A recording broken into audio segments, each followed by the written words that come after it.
tous, bienvenue sur YouTube pour ceux qui regardent cette vidéo sur YouTube. The Afterworlds, dernier épisode. Les Worlds c'est fini il y a longtemps, mais bon, étant donné que je suis complètement nul techniquement, on avait enregistré un épisode qui marchait pas à cause du son, et on a décidé de le refaire en D'accord. live. Donc nouvelle formule, on essaye un truc, on va avoir un chat sous les yeux, donc on répondra au chat comme on le pourra. Pour m'accompagner pour ce dernier épisode, pour la deuxième version du dernier, du dernier épisode, bien évidemment, j'ai Laure. Laure, ça va? Ça va, oui, les gens, ils le savent pas, il n'y a pas eu de deuxième épisode. Mais ça va très bien, je suis rentrée à Paris, c'est le feu. J'ai pratiquement rien à faire jusqu'à janvier, donc voilà, Ouais, ça, ça va être chill. c'est quand même un Ça vrai va, ça bonheur. va se confiner tranquillement. Ça va voyager, ma bro? Ah non, en fait, Oh non. non. Et dire que on avait des plans de Non, Japon et tout. alors oui, j'allais dire, nous sommes aujourd'hui le 3 novembre. Aujourd'hui, j'aurais dû prendre mon avion pour partir à Tokyo ce Ouais, moi matin. aussi. Voilà, 3 novembre. on peut en Je parler. devrais être je devrais être en plein mercato et dans un avion. Enfin, tout ça. On arrête. 2020, 2020 les gars. Et puis bien évidemment pour nous accompagner, on a la Glop, Glopo, coach de Gamers Origin Academy, puis coach de Gamers Origin et commentateur de cette finale des Worlds. Glopo, comment ça va? Ça va super bien. Première finale des Worlds commentée et une très très belle finale qu'on va pouvoir débriefer tous ensemble. Très bien. Bubu, on me dit ton mic et je sais pas si tu peux augmenter le volume ou Ah oui, parler plus c'est ce que fort. je t'ai dit. Mais C'est ce que je t'ai dit je peux tout pas à l'heure, mais t'augmenter tu me dis non. plus. Je peux pas t'augmenter moi. Donc y a que toi qui Euh, peux faire un réglage. Je sais pas. Je sais pas. Dites-moi si ça change quelque chose. En fait, j'ai une carte son qui est pas vraiment à moi. Je vous C'est la avoue que j'ai carte pas son été rouge, respectée. Non, c'est C'est la blanche. la bleue. la bleue. C'est Vous pas, l'avez pas non, eu. je l'ai pas. C'est très français comme. Oups. Ouais. Non, Non, bah je sais pas. écoutez, je vais faire de mon mieux. Ok, Et bah, c'est puis pas on grave. verra. Au pire tu hurles, hein. Ouais. Ouais. Voilà. Ok. Bon, et ben du coup on va commencer. Donc finale des Worlds qui a eu lieu dimanche. Bon, le résultat, je pense que les gens qui regardent le stream et même les gens qui rejoignent la vidéo YouTube, j'ose espérer qu'ils ont quand même vu la finale et qu'ils se spoilent pas. Donc 3-1 pour Damwon. Mais avant même de Ouais. parler du résultat, on va peut-être parler un peu de l'intro. Euh, on en avait déjà parlé. Toi, Oh, Laure, mais très je vais faire la déçu. même chose. Ouais, Ouais, Laure, c'était très naze. déçu de l'intro. C'était naze. Vraiment. En Ah, fait, ils nous ont habitués à des choses tellement cool sur ces 3 dernières années que je sais pas, ça faisait, il y avait un goût de pas fini, puis on a voulu mettre plein de choses, mais qui s'accordent pas vraiment toutes bien ensemble parce que il y a des bonnes idées, mais c'est l'assemblage du tout que je trouve pas ouf. Genre toutes les interactions entre, comment dire, les plans de réalité augmentée et les plans de la ville, je les ai trouvés vachement sympas. KDA en réalité augmentée, j'ai pas du tout kiffé par contre. Le medley qu'ils ont fait avec les chansons des 10 ans, des Worlds, etc. pour symboliser en plus qu'elle est avec leur DA et tout, c'était cool, mais encore une fois, la musique était pas dingue. Donc, ouais, enfin, comment dire, c'est pas ce que j'attendais pour les 10 ans de LoL, même si on sait que c'est une année qui est un petit peu exceptionnelle pour Riot. Il y avait un goût de bâclé, d'une certaine façon. Ouais, après bon, c'est sûr que les 10 ans tombent comme l'année d'une pandémie globale où les Worlds auraient dû quasiment être annulés, donc les circonstances sont complexes. Toi, Globo, ce qui t'a marqué, c'est les types qui font semblant de se battre avec des bobs. Les Bobs. Ah, les bobs, bah Ouais. oui. Alors Mais déjà les bobs, en tant qu'objet d'accessoire à part entière, c'était Jamais. un problème, je pense, avant même ouais, de mais te parler de ce qu'ils faisaient désormais avec les ce bobs sur la podcast, tête. ce podcast est les bobs pour ou contre. Faut-il supprimer les En vrai, bobs? Pas des en vrai, Bobs. on va faire un sondage et je pense que ça va être radical, hein. J'ose espérer que tout le monde est d'accord là-dessus. Et c'est vrai que bon, le passage combat, voilà, on l'a dit, hein, mais voilà, ça rappelle un petit peu Messieurs. les spectacles de fin d'année. Voilà, bon. On va pas s'étendre là-dessus. Simplement, pour mettre un petit peu d'eau dans le vin, il faut garder à l'esprit que la dernière finale, elle était à la maison, elle était à Bercy, en France, et c'est vrai que c'était magnifique. C'était Le planifié un an à contexte n'est pas l'avance. facile. Donc c'est sûr Là que aussi, hein, c'est dur, quoi. mais enfin non, c'est Ah non, peut-être pas ce qu'ils ça a avaient en été tête. Peut-être que décidé ce en qu'ils avaient en juin. tête pour cette année, ils vont le faire l'an prochain, Ça a tu été vois. décidé en juin de maintenir les Worlds quasiment, puisqu'en mai De c'était le maintenir les MSI. Worlds, oui, mais que ce soit fait en Chine, c'était pas décidé en juin. Je veux dire, initialement, c'était censé être en Chine de base. Oui, mais ils Donc, savaient. non, mais ils avaient des plans qui étaient complètement titanesques et démentiels pour la Chine à la base. Tu sais, ils voulaient faire un Ouais. tour dans plein de villes et tout. Donc, j'imagine qu'ils ont revu plein de choses à la baisse. Potentiellement, la cérémonie de clôture aussi. Tu vois, peut-être que ça aurait dû être dans un stade rempli encore au centre avec un truc en 360 et genre la même technologie que l'an dernier, mais encore mieux.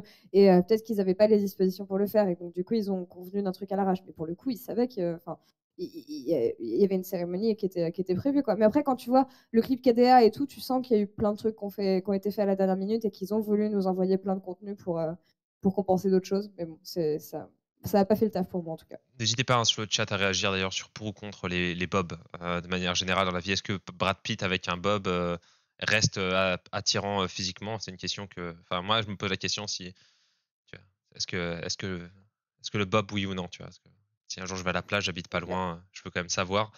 Moi, je parle avec un bob, mais bref. J'ai une photo de toi avec un bob. J'ai une photo, je l'avais mise chez Uniqlo quand j'étais avec Keika, on était en train de faire des courses Ouais. avec Keika et j'ai une photo de moi avec un bob. Mon Le Dieu. bob, c'est la mode des Ce bobs. sera d'ailleurs la miniature de la vidéo. Non, hors de question. Allez. Bon, forcément, on va parler aussi du dernier point de cette cérémonie d'ouverture. Bon, on n'est pas super hypé. On a un Galio en 360p qui pop sur un stade dont le genou traverse la scène pour protéger les joueurs. Et là, dans le coin gauche, on a Nuguri. Et là, on a les bruits de cricket, et la petite boule de suif. Terrible. C'est choquant, en vrai. Ouais, choqué et déçu, Glopo, du public chinois. Choqué et extrêmement déçu. Enfin, en vrai, c'est dommage, quoi. T'as une finale, la finale des 10 ans, et t'as une des deux équipes qui se fait pas encourager et qui se prend un gigantesque vent. Enfin, je trouve qu'en termes de message, c'est extrêmement moyen. Maintenant, bon, il semblerait que ce soit une question de culture. Le C'est une pauvre question- Nuguri. C'est une question de culture, et on regardait Ouais. sur Plus de Twitter, contexte que ouais, de de contexte culture, mais bon. politique. A priori, avec toutes les reconnaissances faciales dans les stades, etc., c'est un peu compliqué de dire All Hail Korea pour une équipe coréenne quand elle joue contre une équipe chinoise en Chine. Ouais. Mais c'est vrai que ça fait bizarre, on n'est pas habitué à ça, quoi. Ouais. Tormu qui dit sur le chat, ils risquent leur vie s'ils applaudissent. Ouais, ils ont Pareil, des miradors. pareil. Ils ont des miradors avec des harpons Des carrément. snipers, en Des plus. harpons, ils tirent et après ils les ramènent directement du lit. Non, mais après, c'est triste, mais c'est pas. Enfin, comment dire, c'est décevant, mais c'est pas choquant non plus, quoi. C'est vrai enfin, les fans chinois, on les connaît. Certes, il y a tout le contexte politique, etc., mais genre, tu vois rien que comment ils traitent leurs équipes quand elles fail, les imports, quand ils fail, genre Peanut qui vient voler des. Tu la connais, celle-là, Zab. Peanut qui vient voler les joueurs, enfin, les boulots des joueurs chinois, etc. Et ils lui ont insulté sa mère, etc. pendant le play-in, c'était absolument démentiel. Donc, ouais, ça va dans la continuité de la façon dont les fans chinois ressentent League of Legends, on va dire.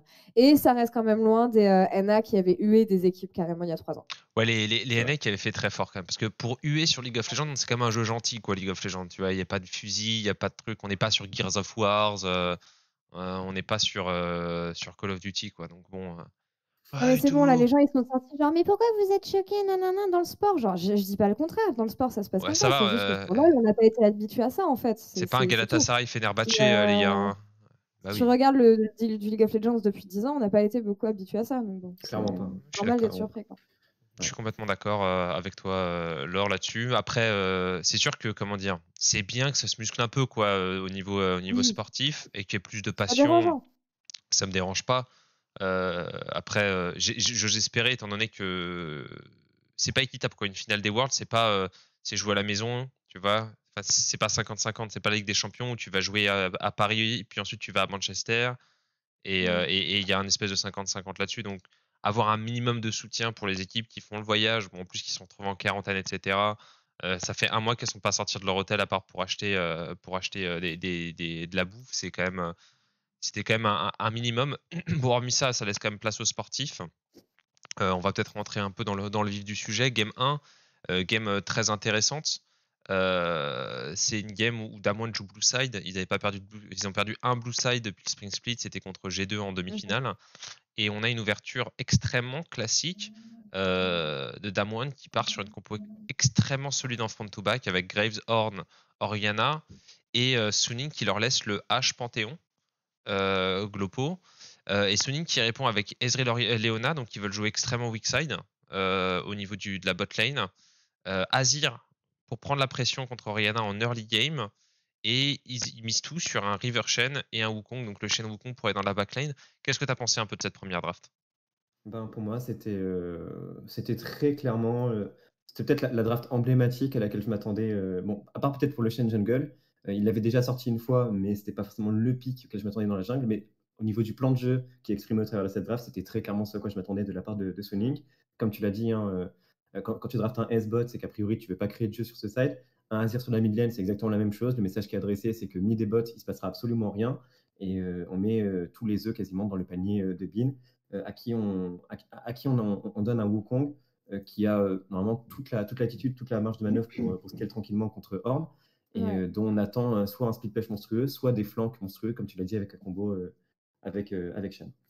Et peut-être justement un pari trop tardif, Laure, puisqu'on a Azir qui est un pick qui a la priorité mais qui se fait démolir par Beryl, un Beryl déchaîné qui vient roam sur le niveau 2. Et finalement, c'est un counter pick de scaling Wukong.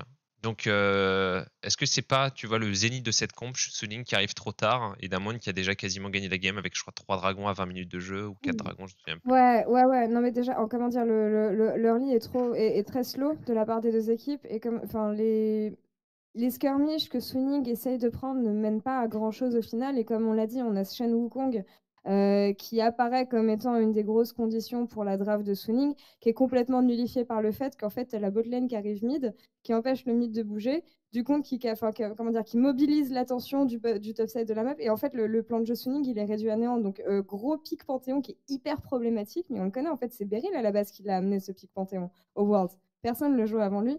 C'est un pic qu'il a joué quand même pendant toute la majorité de l'année en LCK. Donc, une draft 100% d'Amwon sur cette première game. Et on a senti des efforts du côté de Suning, mais selon moi, c'est juste une leçon de si tu essayes d'avancer, non, tu ne pourras pas le faire. Et chaque élimination que tu prends ne te mènera à rien. Ouais, je suis assez d'accord.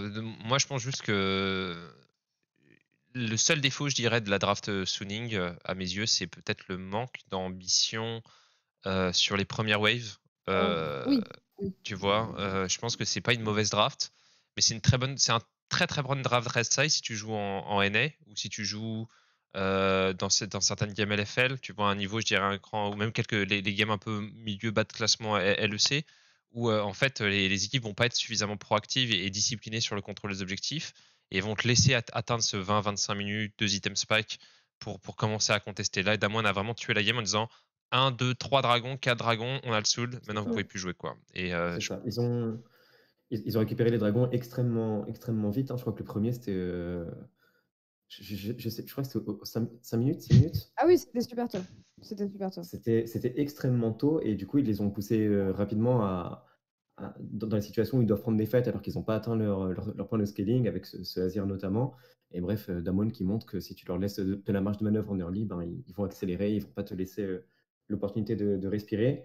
Et il y avait un point aussi dont tu avais parlé, Zap, qui est extrêmement important aussi, c'est dans la draft tuning, tu n'as que le pick de Azir qui peut éventuellement faire quelque chose sur la première wave via sa range, qui peut tenir tête à Orianna. Mais ce qui se passe, c'est que quand tu as H Panthéon sur la botlane contre Ez Leona, tu n'as pas le push. Du coup, tu as le Panthéon de Beryl qui peut se démarquer. Et qu'est-ce qu'il fait? Il va même pas mettre de la vision deep. Il va directement niveau 2 sur la mid lane et il met de la pression instantanément sur Azir. Donc en fait, tu as tout le plan de jeu early de Suning qui est muselé dès les premières minutes. Ça se solde par un premier dragon. Et derrière, les rotations s'enchaînent autour du pivot qui est la botlane d'Amwon avec H qui contrôle très bien les objectifs neutres. On arrive à ce moment des 3 Drake et chaque est mat pour Suning. Ouais, exactement. Réponse lors de la game 2, très intéressante cette game 2, je pense qu'il restera dans l'histoire du jeu. Peut-être qu'on ne se souviendra pas de la game 1, 3 et 4 des victoires de Damwon, mais la seule victoire de Suning, je pense qu'elle restera. Damwon qui part sur le first pick Lucian, qui a l'air très juteux, hein, bien évidemment. Tout de suite, on a le Lucian Evelyn qui est un vrai classique. Pick de Horn sur le top side, peut-être un peu plus étonnant, et de la botlane très passive avec un Aphelios Thresh.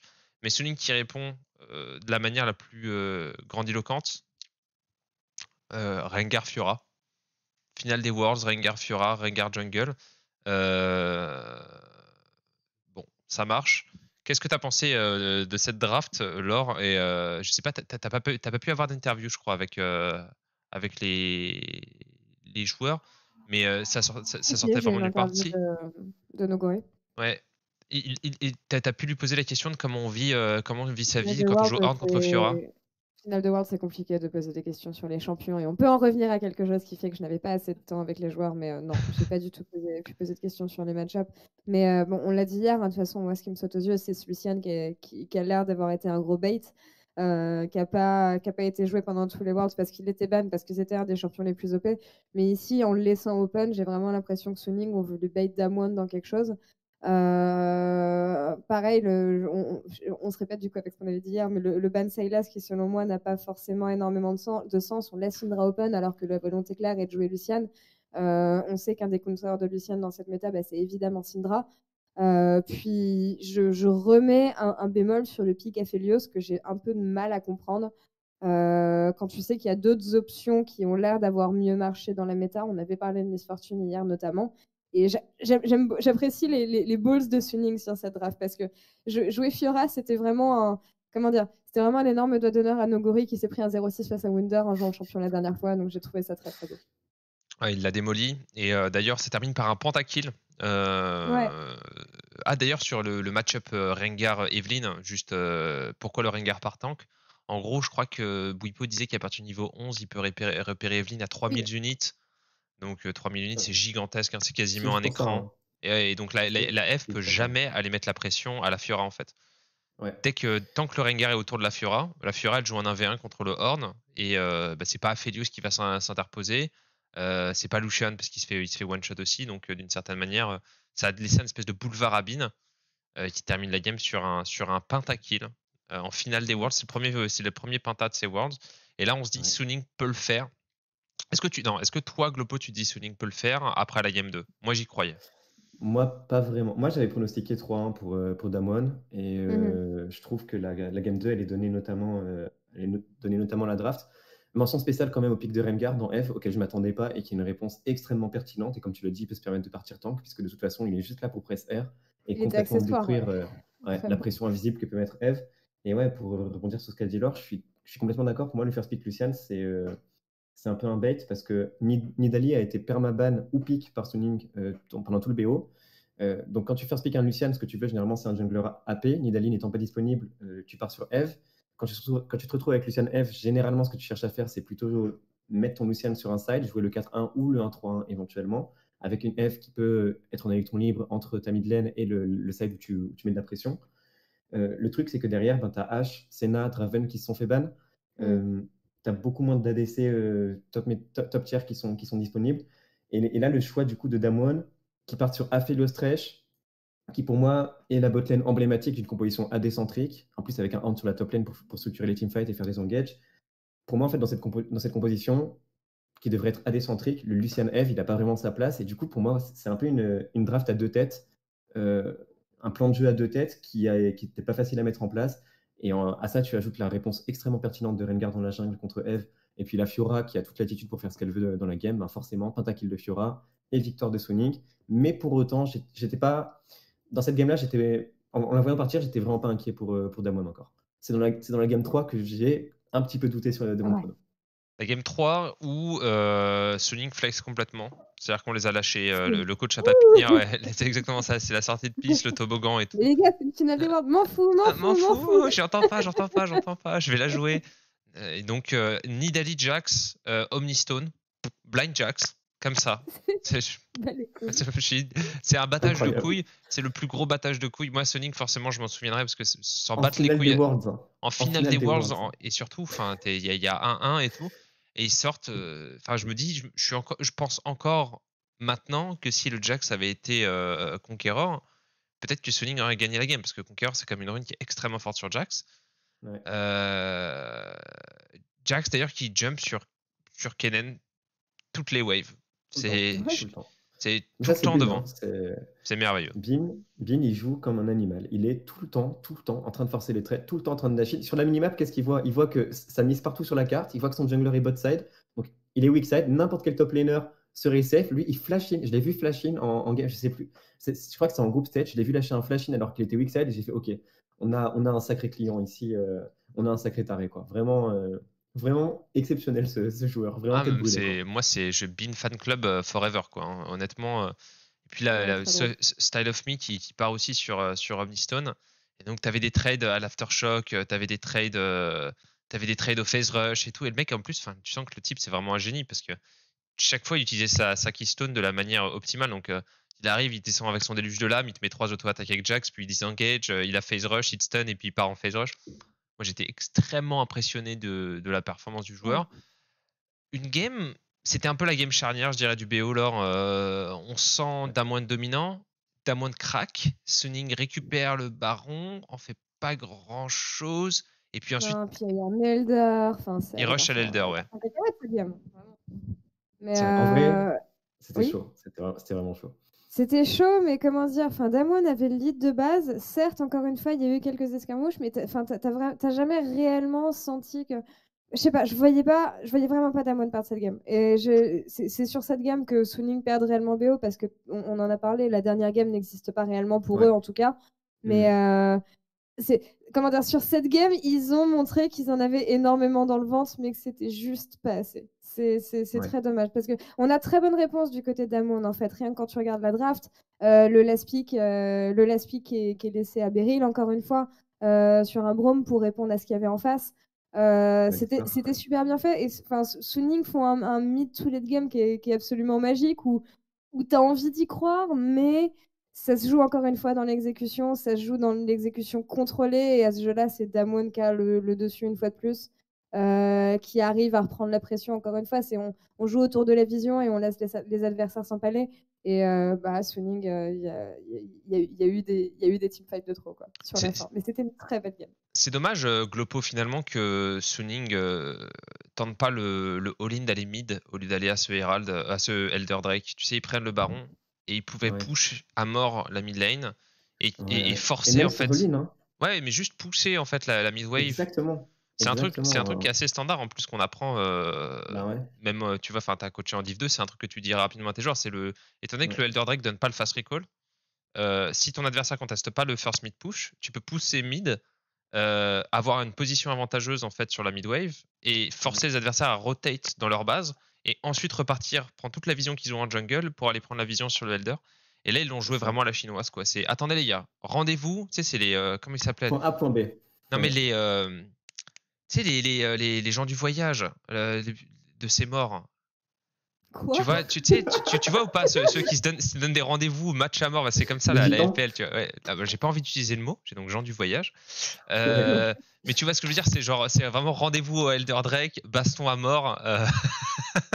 Et n'importe quel timing d'objectif, les Lopez. même des timings qui existent. Voilà, les Lopez. C'est les Lopez, la LPL. Tu vois, ils se donnent rendez-vous et ils vont en découdre. Il y a vraiment ce côté un peu, on uncheck des fights et on se retrouve contre Damwon et on va régler ça une bonne fois pour toutes, quoi. C'est ça. Et ce jeu-là, c'est les Damwon qui ont gagné. Donc, game 3 pour Damwon qui mène 2-1. La game 4 est complètement anecdotique. Damwon qui, pour moi, prend la draft clé de ces Worlds, l'émergence du Kindred Control Mage qu'on n'avait pas vu, qui a été apporté par LGD, qui a été digéré dans la méta, qu'on a beaucoup vu, je crois, dans le BO Fnatic, si je me souviens, contre TES. Et il tue la game. Il n'y a pas de game. Ils réussissent à pinch les ADC. Ils ont une Caitlyn Panthéon contre Aphelios Leona. Ils gagnent la bot lane.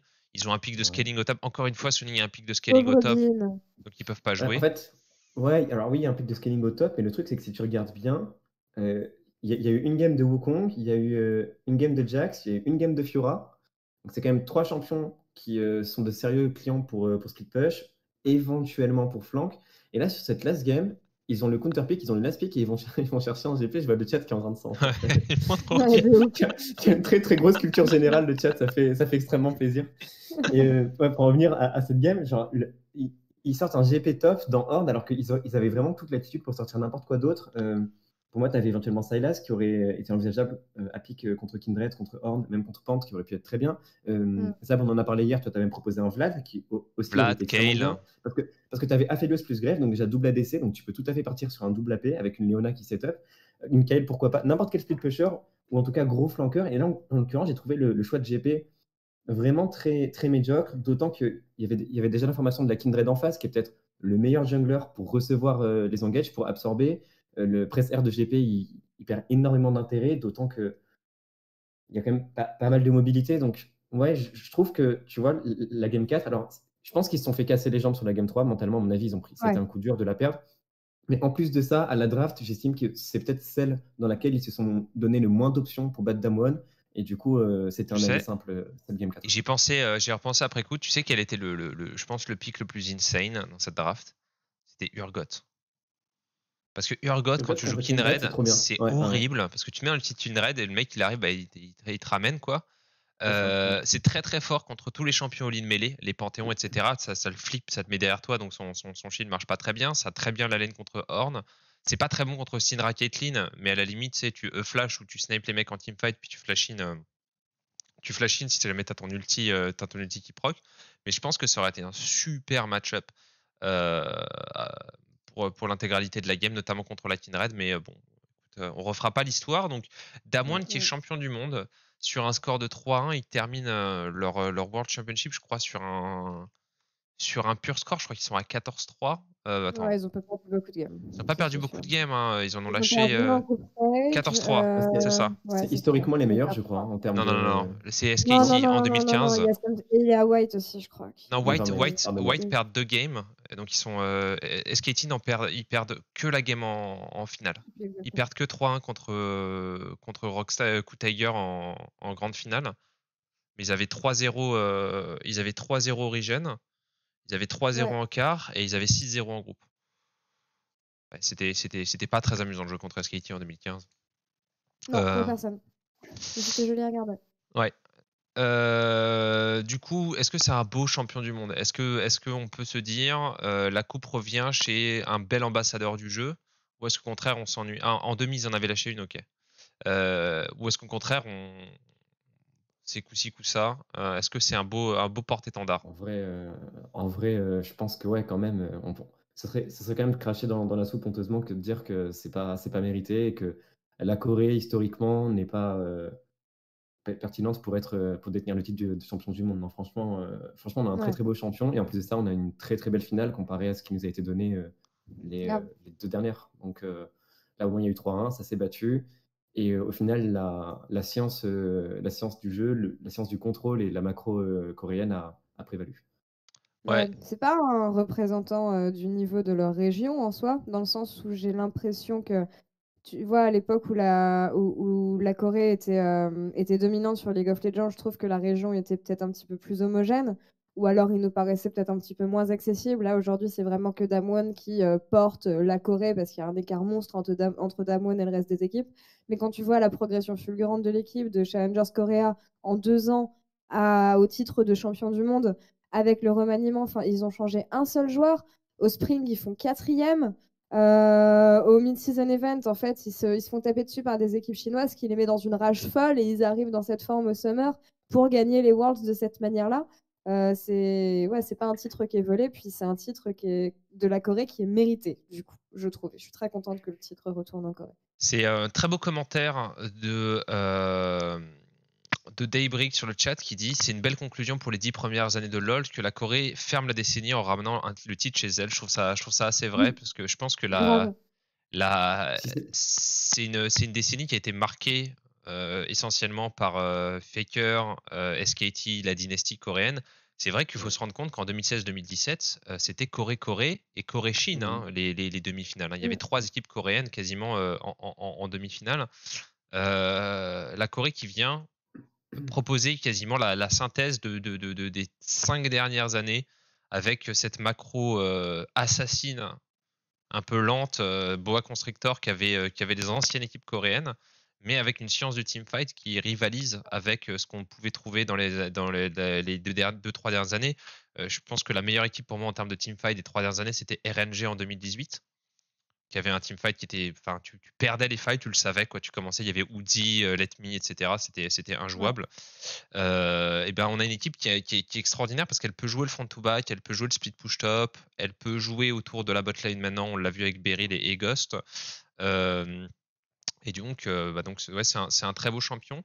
Alors, Il y a une question intéressante ouais, qui se vas-y. trouve dans le chat de Torres qui dit où est-ce que vous situez Damwon dans la hiérarchie des vainqueurs? Parce que tu vois la façon dont Damwon ont dominé. On les comparait à SKT 2015, on les comparait à White. Parmi tous les gagnants des Worlds qu'on a eu sur 10 ans, moi je les mets facile top 3 Damwon. Dans le sens où ils ont réellement impressionné et tout en gardant l'ADN du style coréen, ils ont réussi à apporter quelque chose en plus. Bah, de toute façon, ce qu'il faut bien comprendre, c'est que le jeu, il ne fait que progresser, tu vois. C'est-à-dire que je pense que le très bon exemple de cas de mon expérience personnelle, donc je pars des LCS qui est censé quand même être une ligue, c'est pas la meilleure ligue majeure, mais ça reste une des ligues majeures.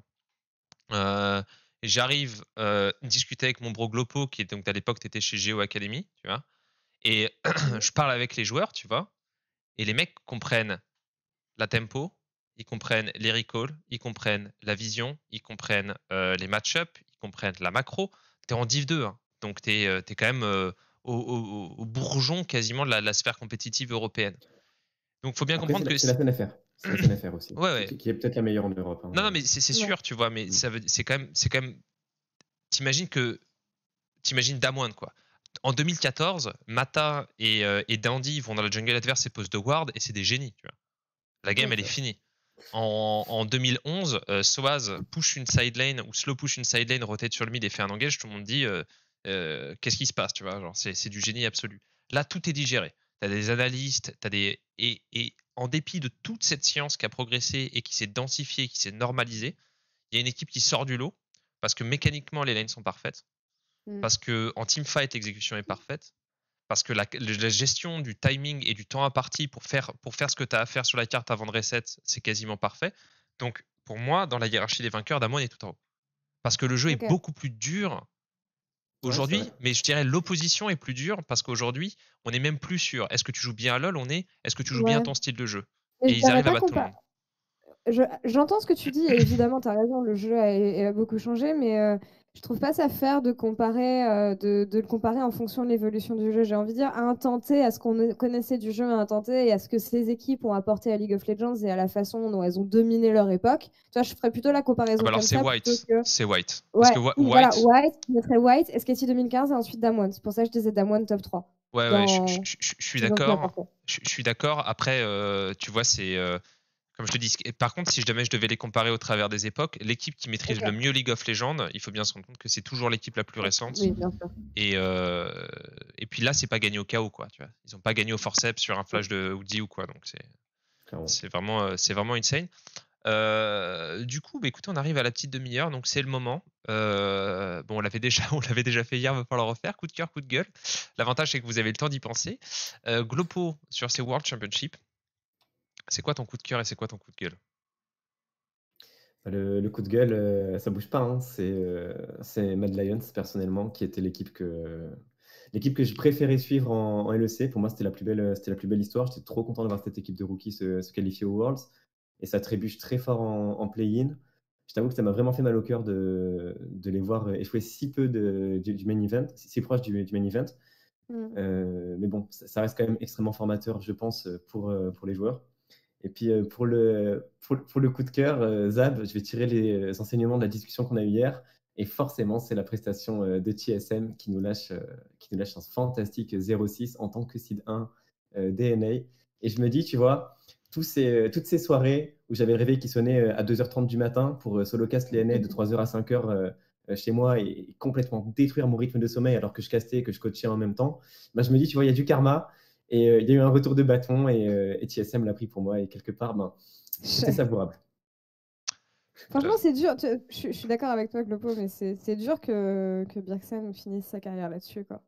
Pour Bjergsen, c'est vrai que c'est décevant parce que, sincèrement, quand tu vois les mid en NA, il fait largement partie des meilleurs. Mais après, bon, je me dis, il y a des gens qui sont dans des situations bien pires que celle de Bjergsen.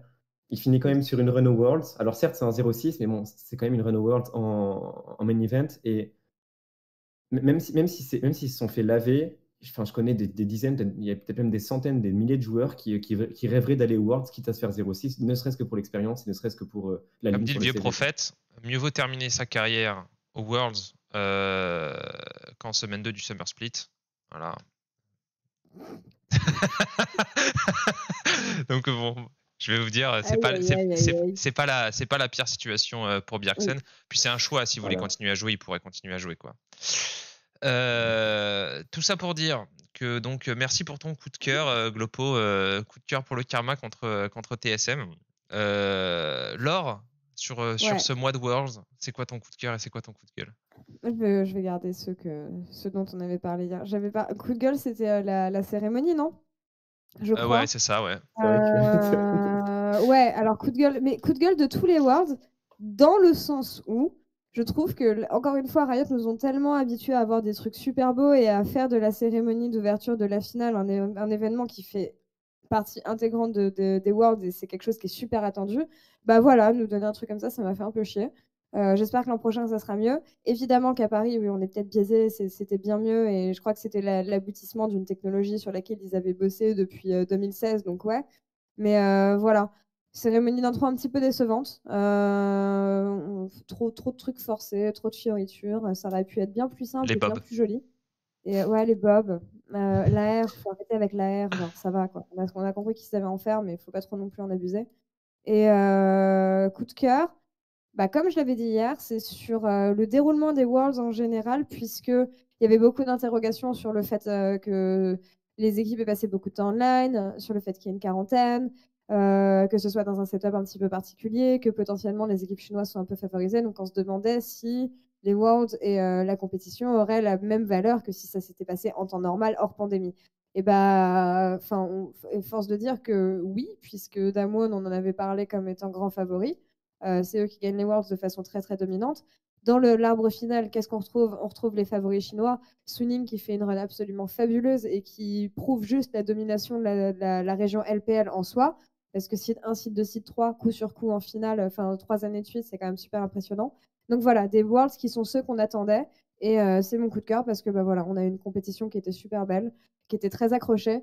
Et avec des équipes qui ont joué au niveau auquel on les attendait, même les NA. Ouais, c'est assez juste. Coup de cœur pour moi, ce sera Bin, parce qu'on n'en fait plus des comme ça, on n'en a jamais trop fait en fait, des top laners aussi fous. Je pense que tous les sports ont besoin de types un peu fous et gothiques, tu vois tout droit. Et autant tu vois, on va au stade pour aller voir, je sais pas moi, Ibrahimovic ou Ronaldinho, même s'ils sont pas les plus académiques dans leur manière de jouer, tu vois, mais parce que c'est des génies, bah, j'adore regarder jouer Bin parce que j'ai toujours l'impression que tu sais pas ce qu'il va faire et En quand il le fait plus, généralement, mais, tu sais ce qu'il va ouais, faire et tu perds quand même, ou alors tu sais pas ce qu'il va faire et tu perds. mais Mais il y a vraiment que des génies. S2FM, c'est pareil. Ouais. Sword Ouais. Art, ça fait combien de temps qu'il joue? Le mec est toujours vachement chaud, en dehors de sa dernière gamme. Huan Feng, genre, j'espère et je pense que c'est un joueur qu'on va beaucoup revoir. Genre, cette équipe, elle est incroyable. Et puis il y a une âme, quoi. Tous. Il y a une âme dans cette équipe. Ouais. Clairement. J'espère vraiment que cette expérience, c'est de savoir qu'ils peuvent battre les meilleures équipes chinoises et finir en finale des Worlds. Et cette expérience contre Damwon va les faire progresser énormément, mais c'est une équipe que j'aimerais voir. Donc moi, c'est mon gros coup de cœur, ça a été Suning toute la compétition. Mais vraiment, si je devais prendre un joueur, c'est Bin, parce que je trouve ça vraiment, vraiment incroyable. Là où Style of Me, je suis pas sûr que si jamais la méta, c'est Gragas et Juani, on va le revoir aussi rapidement, alors que là, on a un top laner qui, lui, tu peux le mettre après C'est n'importe où, Johnny je pense qu'il Réponse. arrivera à perf. Et mon coup de Gragas, en gueule, vrai, oui. C'est venu un peu moins, mais ouais, Gragas, en vrai, je pense que ouais. mon coup de gueule, je pense que de manière générale, j'aime pas la méta hypercentrique autour des dragons de Riot. Je comprends la volonté de faire en sorte que les équipes s'affrontent à 5v5 parce que le teamfight, ça fait partie du jeu intégral et notamment de l'e-sport. Mais moi, je suis toujours pour une diversité des conditions de victoire et une diversité des playstyles. Et c'est vrai que le fait que contrôler le bot side de la carte et le dragon ce soit trop important, ça polarise un peu trop le jeu. Et j'aimerais que ce soit plus rééquilibré. Malheureusement, l'an prochain, c'est beaucoup plus d'équilibrage de build. Donc c'est beaucoup plus la lane et le teamfight qui va être impacté que la map. Donc a priori, l'an prochain, on se tourne vers les mêmes conditions de victoire. Et je suis pas un grand fan des méta jungle et je suis pas un grand fan des méta dragons. Voilà. En 2014, c'était pareil. C'était les dragons qui rapportent des goals et c'était le jungle support qui invade et qui prend les camps adverses. Ça, c'est très très bon pour la Corée parce que historiquement, c'est leur style de jeu phare de jouer pour la jungle, mais c'est pas exactement ce que je préfère. Je préfère les jungle dogs qui jouent Sejuani et de voir des laners s'exprimer sur des Irelia. Mais c'est mon point de vue. Ouais. Bah, je rebondis là-dessus. Ouais. On était tombé d'accord quand on en avait parlé aussi. Justement, dans cette méta, en fait, on a noté que la mid lane, c'est quasiment devenu un rôle de second pivot. support. Bah, ils ont sorti Ouais. Séraphine ça. pour C'est préparer l'année prochaine, quoi. Certainement, ouais, certainement. Parce que Ah, coup de gueule je sur regarde Séraphine la- aussi. J'avoue, Coup de gueule sur j'avoue. Séraphine, Ouais, putain. c'est vrai, c'est vrai. Le perso qui a des maladies mentales pour vendre des skins, je suis pas pour. Sur Twitter, c'est vrai. Ça, je suis vraiment C'est pas vrai pour. que c'est pas fou. C'est pas fou. Ils font D'ailleurs, des bonnes choses. mais moi, ça me envoyez-lui du dérange pas. soutien. Je pense qu'elle en a besoin depuis sa release. Vous savez, elle était un peu timide de rejoindre la Ligue des légendes. Pas du tout mon Non, truc, mais quoi. grave. Pas du tout mon truc. Ouais, c'est cringeos un peu. Puis c'est pas un sujet de blague en fait, pour le coup. Alors, si, Genre, pour moi, on peut rire de tout, non, tu peux rire du faire du mais blé voilà, au-dessus d'un sujet exactement. aussi grave qui est la santé mentale, je trouve que c'est Exactement. pas top. Tu vois, je Enfin, préférais que quelqu'un vienne faire une énorme blague sous tutelle de troisième degré ou d'humour noir sur la santé mentale. On a des humoristes qui font ça et qui le font très bien, plutôt qu'on fasse du fric, tu vois, sur un personnage fictif. Parce que cette Ouais. attention-là et ce soutien-là, il aurait pu partir pour une personne qu'on a vraiment besoin, tout simplement. Ouais. Hormis ça, bon, le champion est broken. Si vous voulez un ulti de karma, un mantra shield de karma et une rédemption sur un champion en appuyant sur une touche, ça a été J'ai joué designé. au bot avec le champion en tant que. Enfin, Ouais. j'avais une Séraphine support avec moi. Qu'est-ce que c'est broken? Ah, c'est complètement Son broken. ulti, Karma c'est en une mieux scène. en fait. Son ulti, c'est une scène. Débile. Ouais. Alors, Séraphine, vous pensez à quoi de la saison à venir? Bon, on fera un petit amas, je pense, une fois qu'on aura terminé le podcast, donc soyez encore un peu patients. On pourra répondre à quelques-unes de vos questions. Mais on va terminer au moins de parler de ces Worlds. On n'en a pas pour longtemps. Coup de cœur, coup de gueule, peut-être petit point méta, même si bon, la méta, une fois que le tournoi est terminé, généralement ça excite moins les gens. Si on devait retenir un pic de ces Worlds, ce qui est marrant, mon Lily a disparu, c'est probablement Panthéon. Panthéon complètement broken. Je sais pas ce que t'en penses, Glopo. Ouais. Pour moi, c'est le meilleur support. Pour moi, c'est Vas-y, Panthéon ou Léona en vrai. Ouais, les peut-être top Panthéon tier Léonard. support. En fait, ce que j'aime bien, c'est que Pant peut presque faire comme Léona, mais en mieux, en fait. Parce qu'il il a un global qui lui permet vraiment de forcer les engages. Il a un spell qui le rend invincible. Ça vaut tous les aftershocks et tous les Z-spells de Léona du monde, quoi. Pour moi, c'est vraiment pick insane. Après, comme pick, je trouve que tu as Graves aussi qui est. Ouais, tous ces champions Qui est, complètement toxiques, ça farme trop vite. Ah bah mince, il m'a pris un camp, bah du coup il peut m'en prendre 2, bah du coup il peut m'en prendre 3, bah du coup je peux plus jouer ma game. Nidalee, ça m'avait manqué Ouais. en compétitif, en vrai. No Je joke. sais pas comment ça peut vous manquer. Qui Ça t'avait fait manqué? longtemps qu'on n'en avait pas eu des Nidalee, genre Ouais, bah spammés bon, comme des ça. Nida, en ouais. fait. C'est comme si tu disais, Bah, ah c'est vrai que ça fait Ouais. longtemps que j'ai pas eu des hémorroïdes. C'est vrai que ça fait, tu vois, ça me manque un peu. C'est pour moi c'est pareil. Nidalee, regardez, ah là elle a 2 camps d'avance. Regardez, elle a mis une lance. Elle est en train de lui mettre des J'aime bien. auto-attaques avec le red J'en ai buff et pas. de heal son ADC. Qu'est-ce que c'est bien, tu vois. Genre, je trouve ça horrible. Je trouve ça vraiment horrible, Nidalee. Genre, le champion qui a 6 sorts, c'est le Jace de la jungle. Tu vois, j'aime pas Jace, bah Nidalee c'est Jace de la jungle. Quoi. Ok. Ouais. Voilà. Ouais. Bring back Nidalee mid. Ouais, mais L'ancienne. mettez la. Oui, Grave. voilà. Mettez Tellement des gros. lances en healant les ADC et on attend qu'elle en touche une pour prendre un dragon. Ça, c'était vraiment du gameplay, ça. Papy Glopo, quoi. Ouais, bon. T'as pas le droit de rework Nida parce que justement, il peut poke à l'infini et ensuite derrière de sortir Zoé en fait. Ah, mais Tu vois. ça c'est un crime de guerre. Mais on en parlera une fois quand on parlera du jeu. On fera des podcasts sur le jeu et je pense que c'est. Faudra qu'un jour on arrive à inviter des gens du design. Ça, c'est mon objectif, c'est de faire un podcast anglais et d'inviter des gars de la balance et leur poser des J'aime pas vraies trop. questions. On leur posera des vraies questions de fond et on invitera Narcus. Non, je déconne. À mon On avis, parlera des franchises. Ouais. dans Voilà. leur contrat, ils ont interdiction de faire des plateaux, ces mecs-là, je pense. Ils ont interdiction absolue de révéler leur identité et de faire des plateaux. C'est pas possible. C'est clair. Tout ça pour dire que les Worlds 2020 se terminent sur une victoire de Damwon, se termine sur une victoire de la Corée qui ramène le trophée à la maison. On va juste peut-être faire un état du monde à l'aube de cette année 2021. Alors, la Corée, c'est une région qui est en restructuration, mais qui a le champion du monde. Est-ce qu'on est optimiste ou pessimiste pour la Corée en 2021 alors? Bah, ça va être une année charnière compte tenu que c'est l'année du lancement des santé Zab. Tu bois quoi? De l'eau pétillante. Ah C'est ouais? une canette d'eau pétillante, ouais. Ça ressemble à un soda, mais c'est de l'eau pétillante. Regardez, il y a 0 calories, c'est de l'eau. Je bois de l'eau, Bah, hein. écoute. C'est les États-Unis. Ouais, ouais. Non, mais bref, du coup, je sais pas parce que en fait, Damwon, c'est un petit peu la seule équipe de la région Corée, je trouve, qui est vraiment à ce niveau-là.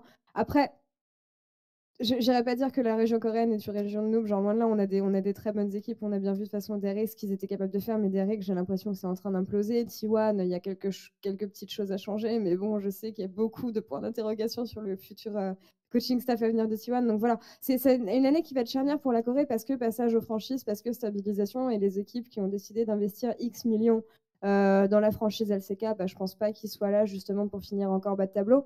Donc j'attends que la région se relève. Je pense qu'on a des bons éléments et ils ont commencé à montrer qu'ils étaient capables de produire des nouveaux joueurs assez rapidement. Quand tu vois des. Moi j'ai des espoirs quand je vois des coachs comme CJ Max, tu vois, par exemple, qui sont prêts à un petit peu changer les choses. Pareil chez Damwon, des équipes qui sont prêtes à un petit peu changer les choses et bousculer la façon, pas de voir le jeu, mais de voir les équipes et comment une équipe de League of Legends doit être coachée et évoluer.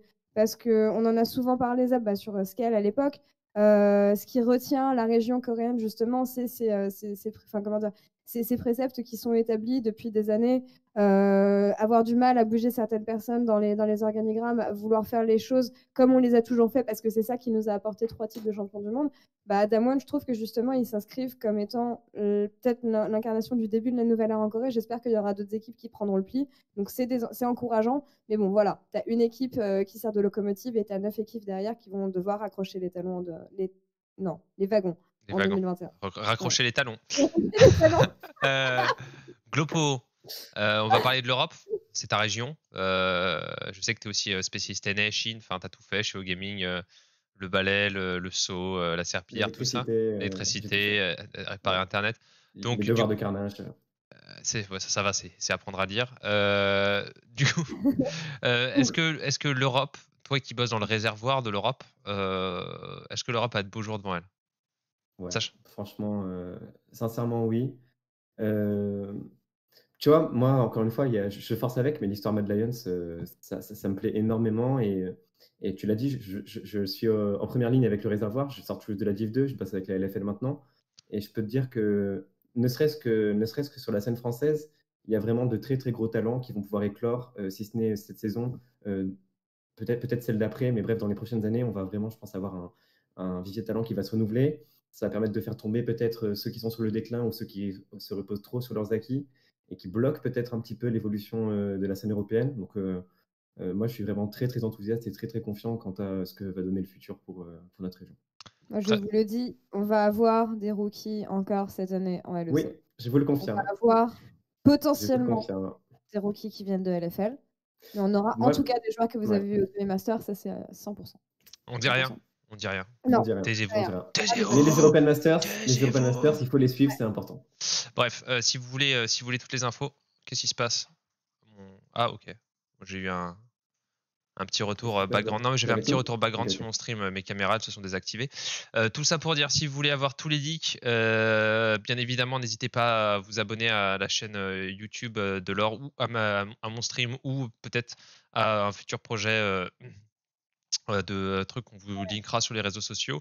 Mais c'est pas maintenant. Maintenant, on a dit qu'on parlait des Worlds et qu'on faisait l'état des forces. Donc l'Europe se porte très bien.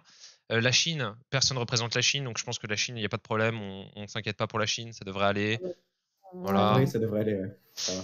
Et puis pour la NA, je peux en parler encore un petit peu, même si ça fait un moment maintenant que j'ai quitté, ça fait quelques mois. Je pense que la région est dans une bonne dynamique, même si TSM s'est écroulé. L'Océanie qui explose, c'est une aubaine. Hein, ça veut dire que des joueurs en fait, qui étaient en académie, qui ne pouvaient pas jouer. Tu avais King chez Cloud9 qui ne pouvait pas jouer, qui a dû partir pour des problèmes de visa. Tu avais, comment il s'appelle, l'ADC de TSM Academy qui avait déjà joué Lost, qui avait déjà joué chez Ecofox, qui est un excellent ADC. Closer qui passe résident, qui va pouvoir jouer chez Golden Guardians sans avoir son statut d'import, donc Golden Guardians qui peut importer. Il y a Pabu, par exemple, tu vois, c'est un super jungle top lane qui peut jouer les deux postes, etc. Donc je pense que les NA vont s'enrichir. Il y a pas mal de rookies que je guette. Tu as Fnatic, que j'ai eu une fois chez Optic Academy, qui est chez FlyQuest Academy, qui est un très bon jungler que j'attends peut-être au tournant. On a vu donc Tactical qui est arrivé. Il y a Spica qui est en train de se développer chez TSM, qui en plus là va avoir un vrai, parce que le coach était Parf, tu vois, chez TSM. Donc là, il va avoir Bjergsen plus un autre mid laner, donc il va pouvoir créer un mid jungle. Il y a Fudge chez C9. Donc, je pense qu'il y a beaucoup de raisons d'être optimiste sur le fait que les NA vont continuer à progresser. Peut-être un peu moins vite parce que le niveau de solo queue est juste dégueulasse, tu vois, donc ça, on peut pas y faire grand-chose. Mais peut-être que, tu vois, à l'issue de ce processus de 2-3 ans, ils arriveront à lancer des équipes qui sont capables d'aller en quart. Tu vois. Je pense jamais, Ah, je vois pas peut-être miracle comme en 2019, 2018 avoir une demi, mais je pense que l'écart c'est sans être trop optimiste, je pense qu'ils peuvent y prétendre dans les années à venir, quoi. je pense que c'est les espoirs pour la région NA, hein, de toute façon. Hein. Je pense pas que c'est une région qui prétend pouvoir gagner les Worlds, pouvoir arriver en finale. Ou, à mon avis, là, le gros but dans les 2-3 années à venir, c'est de Sortir des qualifier groupes. peut-être voire 2 équipes qui sortent des groupes. Et ça sera déjà très bien. Voilà, sortir une Ce sera équipe top national. régulièrement, ce serait vraiment Ouais. être la 4e meilleure région, et je pense que c'est ce qu'on leur demande. Du coup, bah écoutez, ça fait 50 minutes. Je pense que c'est suffisant pour un BO qui a été quand même relativement rapide. On va couper au moins le YouTube. On répondra aux questions du chat rapidement avant de rendre l'antenne. Laure, merci pour ce mois de disponibilité. Merci, Zab, de m'avoir accompagné et de t'être levé tous les matins et d'avoir combattu la fatigue pendant un mois. C'était très Lopo, apprécié. fin d'année 2020, une année compliquée pour toi en termes de rythme. Casté chez O-Gaming les NA, head coach, aller jusqu'à la finale des Worlds, ça a été une année chargée. Mais tu as grandi Clopo et merci de nous apporter d'éclairer de ta lanterne. Est-ce qu'on te reverra en 2000? Est-ce qu'on peut s'attendre à revoir Glopo en 2021 ou est-ce que tu disparais dans le Larzac et tu vas élever des chèvres avec un Je Bob? t'avouerai que bon, le Bob, déjà, c'est exclu d'entrée de jeu parce que j'ai quand même un minimum de self-esteem. Mais sinon, je pense que le cast, on risque de me voir beaucoup moins. Ce sera plus mon activité principale pour 2021, comme vous vous en doutez probablement. Mais vous allez me revoir bientôt, vous allez entendre parler de moi. En tout cas, je l'espère, et je l'espère en bien aussi. Voilà. Voilà, donc merci YouTube. Et n'hésitez pas à vous abonner à la chaîne de Laure. Tout de suite, là, tu cliques, sinon il va y avoir des répercussions. Lâche ton com, lâche ton pouce bleu pour le référencement. Et puis, bah, on se retrouve bientôt pour une prochaine série de podcasts. Les gars, tu leur as fait peur sur le chat. C'est du positif. Glopo ne disparaît pas. Il va lui arriver des choses très bien dans la vie. Exactement. Non, mais réjouissez-vous pour Glopo. On va répondre au chat sur le live, mais pour YouTube, c'est terminé. Passez une bonne journée et à très bientôt pour un prochain podcast. À plus.